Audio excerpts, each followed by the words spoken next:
He wrote in my yearbook, when I was 6 years old, I went into a cornfield. I didn't realize it was a maze. I was stuck for several days without food or water.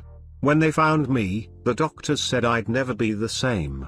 Good luck in college. Lamau. I wish I had done stuff like this when leaving the hellscape that was high school.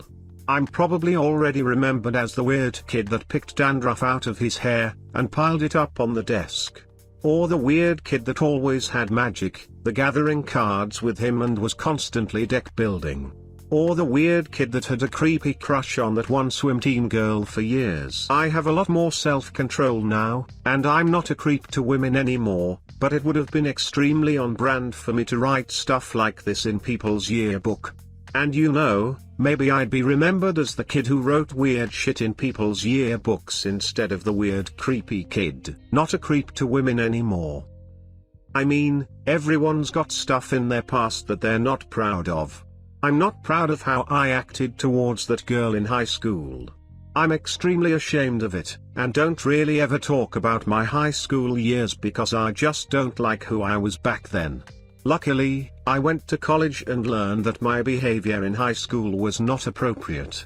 And I fundamentally changed who I am, learned to put myself in others' shoes before speaking/acting. I'm not going to try to justify past actions based on the fact that I've changed. All I can do is accept the fact that I was a shithead and try my damnedest to not be a shithead in the future. I was a teenage girl who got lots of creepy notes, angry desperate messages, all of that.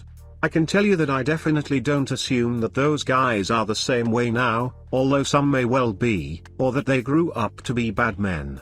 In college I went through a clingy, crying girl stalker phase with a guy, and I didn't grow up to be a clingy weepy woman.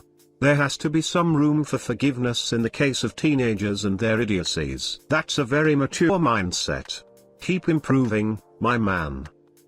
Andrew made an album of electronica called Hook Anthems, and each one was a soundtrack for different mundane tasks of his life.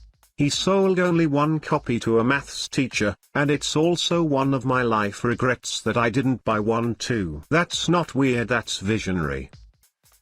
The albino kid in school. He would take off running down the hallway with one hand straight out in front of him and yell, "White lightning." He was weird but everyone liked him. Way to own it. Exactly. Good for him. I feel like there was always that one really bizarre but strangely likable person in every high school. They just have a different rhythm than everyone else. Yeah, we had this one guy who just was like super into Norse mythology, and he'd curse Odin's name when he was upset in class. I miss that guy. Odin's beard. This algebra shall not defeat me. I've never seen this kid but I miss him already. Poured his juice on the table at lunch and suction cupped his mouth over it and inhaled it all like a Hoover when you put it directly onto a hard floor. He's a lawyer now. Sounds about right. Would also have accepted doctor, engineer, programmer, or starving artist as likely occupations, as those are what most of us kids in the weird crowd ended up doing. My friends make a lot more money than I do. Guess which one I am, but joke's on them, I know the secret. The weird kids never get any less weird, they just have to learn to contain it in professional settings. I, on the other hand, can be as weird as I want anytime I want because the bulk of my work can be done sitting at home in my underwear. I get paid to be weird. Take that, you upper middle class butt munchers, with your awesome benefits and savings accounts. They may have financial security, but I haven't had to wear a tie in years. She barked at people and tried to scratch behind her ears with her foot and sniffed people's butts at recess. She was 14. Oh my god, you had a dog girl? We had a cat girl. She would wear all black and had cat ears, cat gloves, cat collar, and even a fucking cat tail, and she would walk around the hallways meowing at people.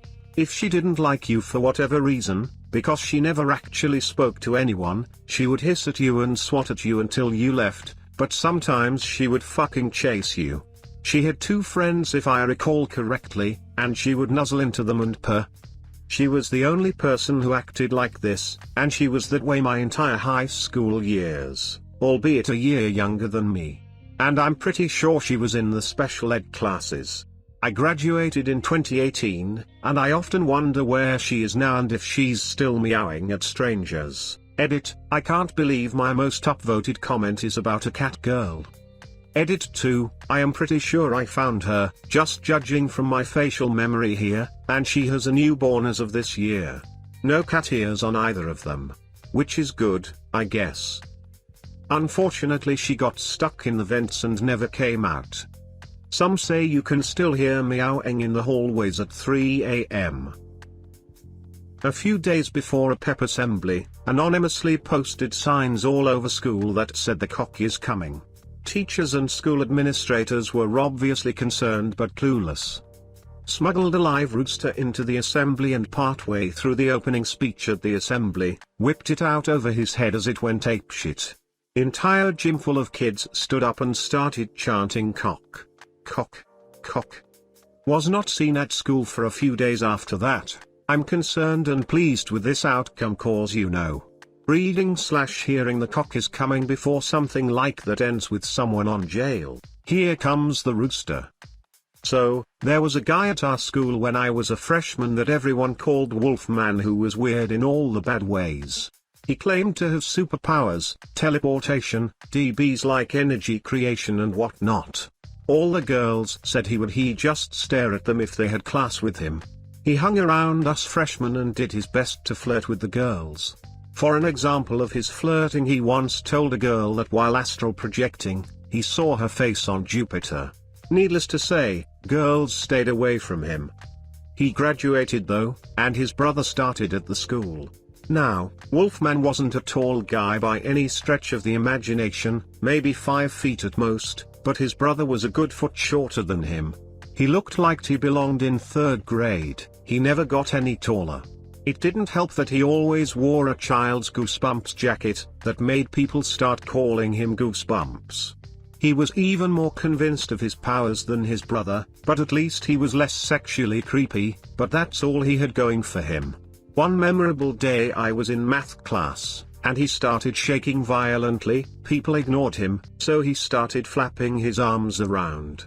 Wondering if this was an actual seizure, the girl next to him put her hand on him and asked if he's okay. He growled back, "Take your hand off me, this power is too much to contain." She started yelling at him for faking a seizure and he went back to normal death starewood grumbling about his powers. Makes you wonder about their home life. Maybe their parents emotionally abandoned them or something and all they had were their imaginations and comics books and movies.